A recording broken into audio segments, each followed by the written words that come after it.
when you bring them onto the team, do you have any agreements set up or non-disclosure agreements? Like, do you have any sort of paperwork before you let them work with you, or do you just work based on trust?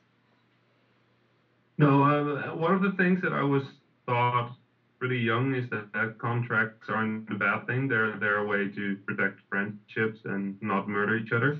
So no, we do always have paperwork in place.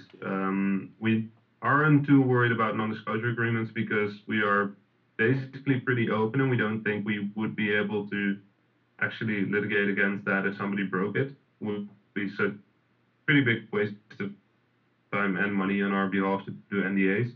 But for example, making sure that the rights are in order, that the payment terms are in order, making sure that we don't get stuck having to pay somebody 20% of revenue for all of our lives, basically, because that's what the contract says, and the game only makes €1 a month, but we still have to pay 20 cents a month. That sort of stuff, we don't want that to happen, so we have to work in place to prevent that stuff. And do you write the paperwork yourself? Like, did you get templates off the internet, or did you have someone else's input on those documents? No, we for the first, like, we work with a lawyer in the Netherlands who was a really kind guy. He first heard of us when we released Super Great Box, and since that game was free, we didn't really have any paperwork in place except for that we shook hands on it.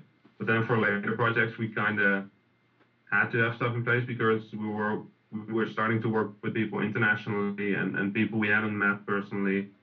So you kind of want to have stuff in order. And this lawyer, he had sent us an email that he lost to Trademarks, and that he did a lot of game-related work in the Netherlands.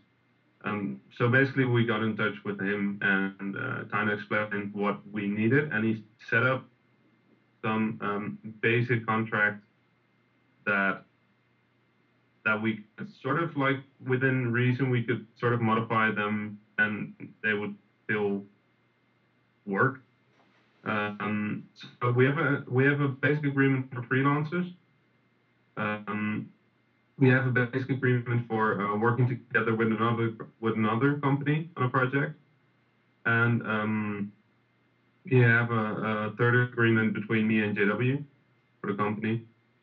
We are a general partnership, um, officially. That means that there are some basic rules, and one of the rules is that either me or JW gets so sick that we can't continue or we die, that basically the company is disbanded. And that was something that is a really good default, I suppose. But in the case of Flambridge, it would be kind of sad to have 2 years work instantly disappear if one of us gets hit by a truck or something. Uh, so we, Might be we bad. changed some basic stuff there.